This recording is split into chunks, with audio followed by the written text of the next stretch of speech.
Саламатсыңарбы балдар? География сабагына кош келиңиздер.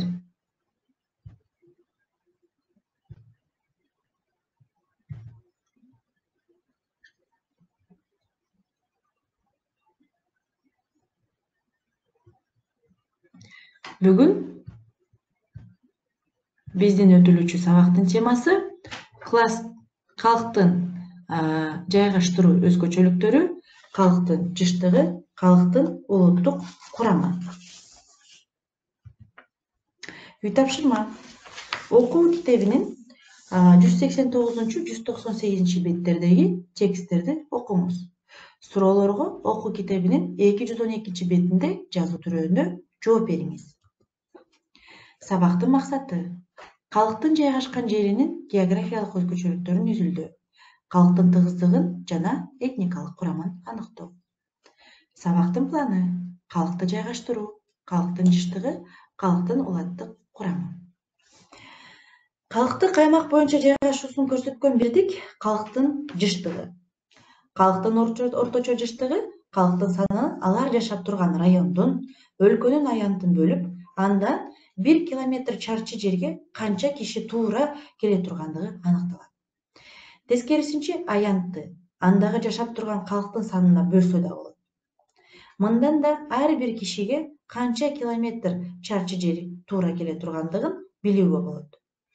Калктын жыштыгы аркылуу мамлекеттерди, райондорду салыштырып, калктын аймактар боюнча жайгашуу мыйзам ченектүүлүгүн аныктайт. Ири администрациялык бирдиктер боюнча калктын жыштыгынын майда баштаптагы карталарга түшүргөндө көп бурмалоолор кетиши мүмкүн. Чоң масштабтагы карталарда чакан администрациялык бирдиктердин жыштыгы көрсөткөн карталардын масштабы канчалык чоң болсо, анын маалымат берүү мүмкүнчүлүгү ошончолук жогору болот. Эгер изилденип жаткан район, өлкөлөрдө шаарлар көп топтолсо, калктын жыштыгын көрсөткөн чоң масштабтагы карталар дала так эместиктер болот. Ошондуктан географиялык карталар аралаш методдор менен түзүлөт.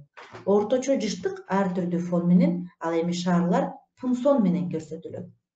Кыргызстандын аймагы тоолуу болгондуктан анда калк текши отурукташкан эмес. Азыркы учурда республиканын калктык орточо жыштыгы ар бир километр жерге 27,1 киши 2010 жыл боюнча туура келет.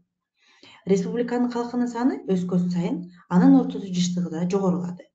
1926 жылы 1 километр чарчы жердеги калктын жыштыгы 5 киши болсо, 39 жылы 7 киши, 59 жылы 10 киши, 1971 жылы 15 киши, 81 жылы 18 киши, 89 жылы 21 кишини түзгөн.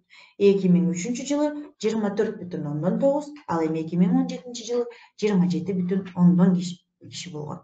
Кыргызстандагы калктын табигый өсүшү жогору болгондуктан келечекте калктын жыштыгы дагы жогорулайт. Республиканын аймагы боюнча калк текши жайгашпагандыктан алардын жыштыгы ар кандай. 2009 жылга карата облустар боюнча калктын ортосу жыштыгы 1 километр квадратка жерге Баткен облусунда 22,4, Жалал Абад облусунда 27,9, Ысык Көл облусунда 9,9, Нарын облусунда 5,4, Ош облусунда 43, Талас облусунда 19,3, Чүй облусунда Бишкек шаарын кошкондо 81,6 киши туура келет. Деңиз деңгээлинен 1500 бийиктикте жайгашкан четки өрөөндөрдө калктын 80% жайгашкан. Ал республиканын 15%га жетпеген аянты диелек. Буларга Чүй, Талас өрөөндөрү, Фергана өйдүңүндөгү чет жакалар кирет. Айрым жерлердеги орточо жыштык 100-150 кишиге жетет. Кыргызстандын аймагынын 10% түзгөн Чүй өрөөнүндө өнөр жай өндүрүшкөн өнүккөн шаарлар Бишкек, Токмок, Кара-Балта жана башка жайгашкандыктан республиканын калкынын дээрлик 30% жашайт. Ошондой эле республиканын калк жыш жайгашкан аймактарынын бири Ош облусу болуп эсептелет. Мында калк негизинен айыл чарбасы өнүккөн райондорунда жышыраак отурукташкан. Бул бийик тоолуу нарын, жумгал, кочкор, тогусторо, чаткал, суу самыр, ат башы, алай сыяктуу өрөөндөрдө калк өтө сейрек отурукташкан. Кыргызстандын өтө бийик тоол өрөөндөрүндө, сырттарда, тоо капталдарында туруктуу калк жашаган айылдар жокко эсе. Дүйнөдө калктын бийиктик алкак боюнча жайгашуусун төмөнкү таблицадан көрүүгө болот. Жер шарында калктын 80% деңиз деңгээлинен 200-500 метр бийиктикке чейин кургакта жашайт. Кыргызстанда мындай жапыз жаткан жер болбогондуктан калк жашаган аймактар деңиз деңгээлинен 500 метр бийиктикте башталат. Республикада калктын негизги бөлүгү 500-1500 метр бийиктикте жашайт. Калктын тыгыздыгын калктын аймактык бөлүштүрүлүшүнүн көрсөткүчү. Калктын табигый өсүшүнүн жогорку деңгээлине байланыштуу калктын тыгыздыгы өсүүдө. Республиканын аймагы боюнча калктын бирдей эмес жайгашкан улам аймактык тыгыздыгы дагы ар башка. Кыргызстандын рельефинин тоолуу мүнөзүн эске алганда, калктын тыгыздыгы вертикалдуу зоналаштыруу жана бийиктик ал катары боюнча эсептөөгө туура келет. Калктын улуттук курамы. Кыргызстандын калкы көп улуттуу. Анда 150дөн ашуун жана улут жана эл өкүлдөрү жашайт. Алар бири-биринин саны, тили, дини, маданияты, антропологиялык курамы, үрп-адаты жана башкасы боюнча айырмаланат. Антропологиялык жактан республикада жашаган калк монголоид жана европеоид болуп эки расадан туруп, түрк жана славян тилдеринде сүйлөгөндөр басымдуулукта. Калктын саны боюнча миллиондон тартып 1110 жана 1-2 эле кишиден турган улут өкүлдөрү бар. 1989 жылдагы эл каттоонун жыйынтыгы боюнча саны 10 жана андан аз калктардын өкүлдөрү 35ке жеткен. Республикада жакынкы өлкөлөрдүн өкүлдөрү, эң алыскы өлкөлөрдүн дүйнө бөлүктөрүнүн өкүлдөрү да жашайт. Мисалы гректер, кытайлар, болгарлар, чехтер, перслер, күрттөр, финндер, словактар. Демек, мамлекеттик тил кыргыз тили, расмий тили орус тили. Кыргыз тилинде 65,2% калкы сүйлөйт, орус тилинде 14,7%, өзбек тили 14%, башкалар 6,1%. Тилдерди билүүсү боюнча эне тилинен тышкары орус тили 75% билет, кыргыз тили 11,5%, өзбек тили 8,2%, башкалары 5,3%. Учурда кыргыздар бардык областтарда тең көп. Мисалы, Нарын облусунда 98,5%-ын кыргыздар түзсө, Чүй облусунда кыргыздар 43,8%-ын түзөт.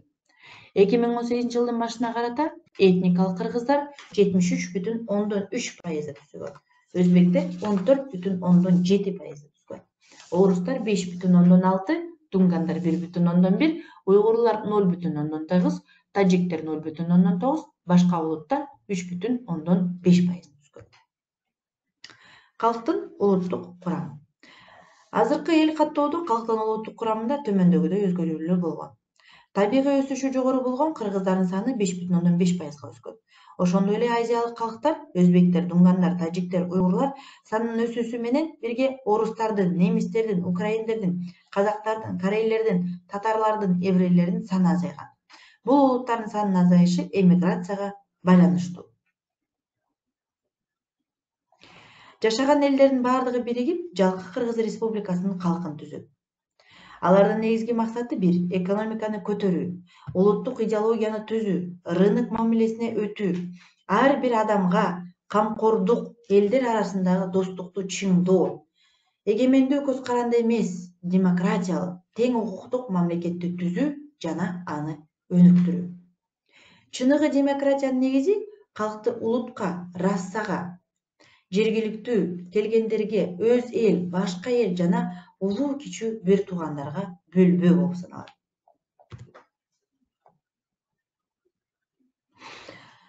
Бардык калк 6,523,529, анын ичинде кыргыздар 4,804,369, орустар 344,950, өзбектер 964,379, Андан тышкары эң аз бул эстондор 95, латыштар 75.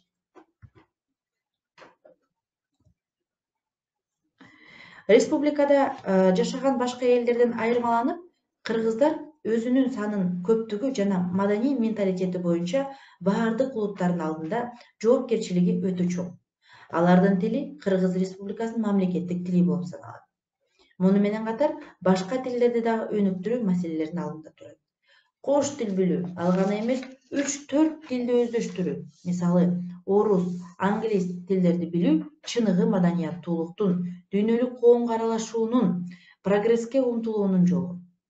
Улуттун өзүмчүл башка эл менен байланышты кыскартуу регресске алып келери белгилүү.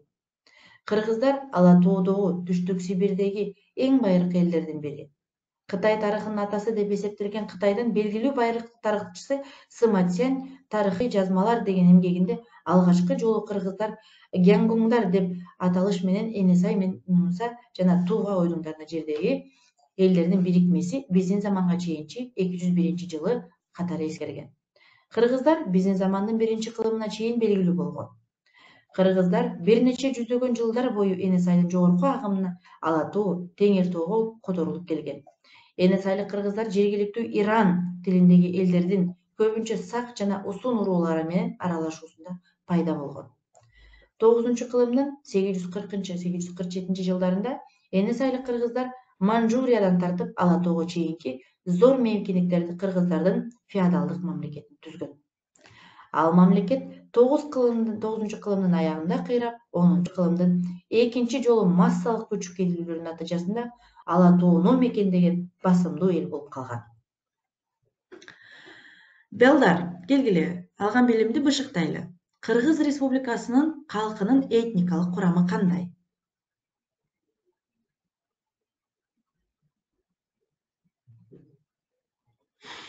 Демек, көбүн эсе пайызын кыргыздар түзөт. Андан тышкары орустар, өзбектер, тажиктер, дунгандар.